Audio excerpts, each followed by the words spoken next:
This mobile game has done something that no other game has done in a very long time. It has successfully hooked a whole generation.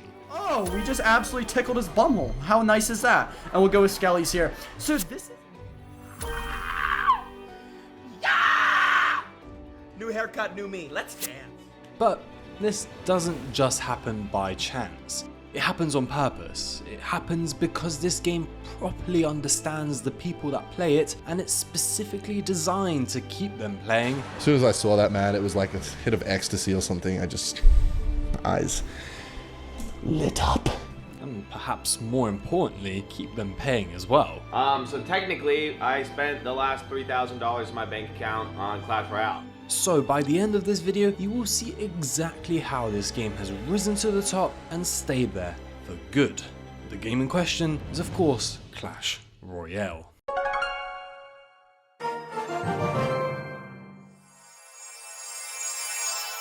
If you've never played Clash Royale before, it's basically a player versus player tower defense game. Each player has 2 crown towers and 1 king tower. The aim is simple. Using your own selection of 8 characters, you have to inflict damage onto the other player's towers whilst also defending your own. Having to balance attacking and defending while picking the right mix of characters makes this game super easy to get into, but also leaves room for lots of sweaty tactics. But that depends on who you pick, because you could pick the knight, but he would easily get defeated by the bats. But these little flying rats would get absolutely obliterated by the musketeer, who then quickly gets swallowed up by the skeleton army, upon which they then get Una reversed by the arrow spell, something which the knight could initially withstand with ease. You see, each card or character costs elixir and has its own strengths and weaknesses. This makes choosing your 8 cards a nice combination of tactical mastery I am Jose Mourinho. and a pleasurable pain in the ass. Each card also has its own progression indicator. In fact, so does everything in this game. The arenas, the battle pass levels, the little side missions, trophy levels, king tower levels, star levels, and the count level all has its own form of progression.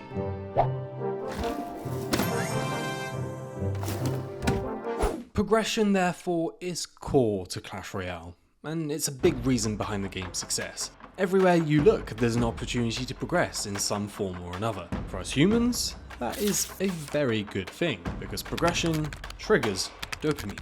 Now, you've probably heard of dopamine as the pleasure chemical, which is kind of inaccurate. In reality, dopamine is actually a neuromodulator, which means it plays a vital role in how other neurons communicate with each other. In our brains, there are 4 main dopamine pathways. One of them is the mesolimbic pathway. Its core functions revolve around rewards, motivation, and reinforcement learning. So, when you're playing a game with all these opportunities to progress and the rewards are clear, fun to get, and actually rewarding, then the mesolimbic pathway is going to be very happy. So throughout all that grinding to achieve that new card level or arena, your neurons are getting their hits of dopamine, and thanks to the mesolimbic pathway, the chances of you coming back for more hypothetically increase. But what if you just skip this grinding part entirely? Perhaps good things don't happen to the people who wait. So instead you decide to steal your grandmother's credit card and burn her pension to the ground. I mean, she's not becoming pro anytime soon now, is she? You could trouble me for a warm glass of shut the hell up.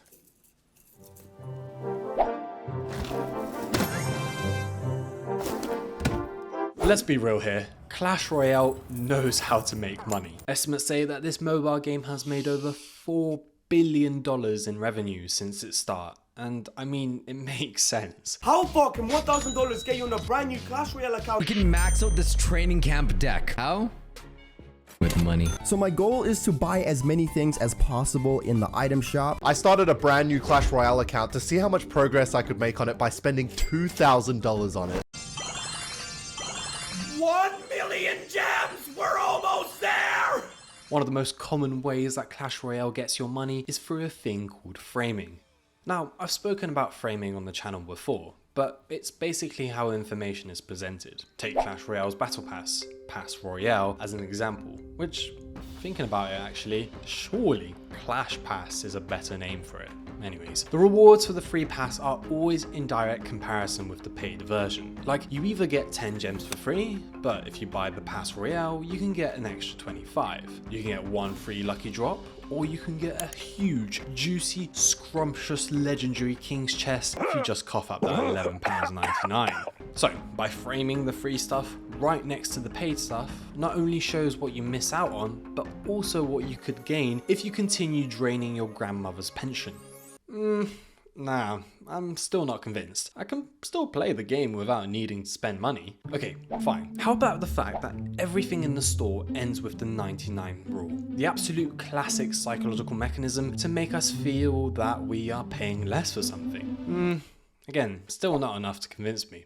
Well, what about the limited time events that grant you free access to paid cards so you get to know just how good they are? Wait, hang on. I swear I know this tactic from somewhere. Tight, yeah! Blue, yellow, pink.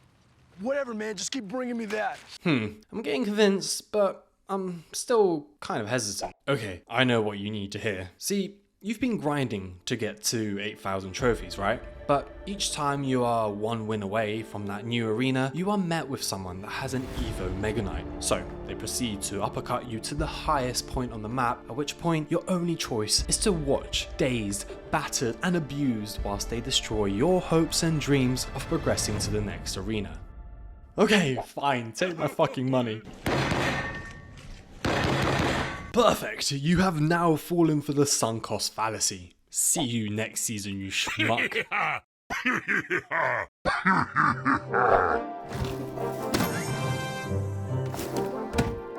Money can buy you most things in life. Cars, cryptocurrencies, cookbooks about profitable enterprises, and most importantly, Evo Clash Royale cards. Unfortunately though, money does not buy you skill in this game. I mean, yes, having better cards can give you a massive advantage.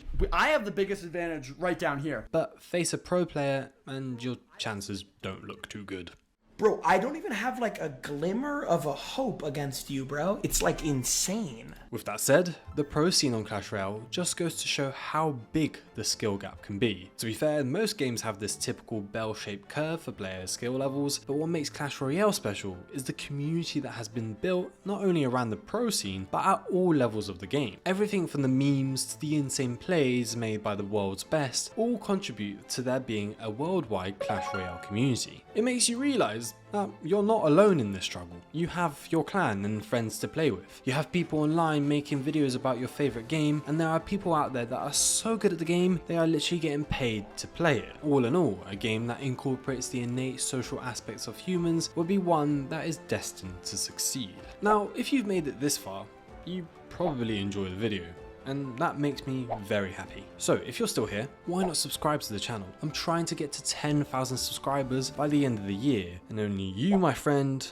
can help me do this. So now that we've gone over the main areas of how Clash Royale has become a game we literally can't stop playing, I need to admit something. At each stage, there was something bigger going on. Something that explains not only why the game succeeds in the present day, but also why this game will continue to be successful in the future. You see, each category represents a fundamental concept of something called self-determination theory. In this paper, the researchers use this theory to understand why people are motivated to play video games. They noticed that the most successful games satisfy our human needs. One of them is competence, which Clash Royale satisfies by providing a huge amount of progression and variability. Another need is autonomy. In this game, you make the decisions where to put your cards, whether you spend money or not, and ultimately if you log in every day and collect your rewards. And finally, the need for relatedness is satisfied by Clash Royale's huge community and emphasis on social styles of play. Naturally, you could use this theory to explain most of the popular games out there. However, none of them are able to do all of this whilst you lose 50% of your body weight. GG's. With that said, I think it's time for another game.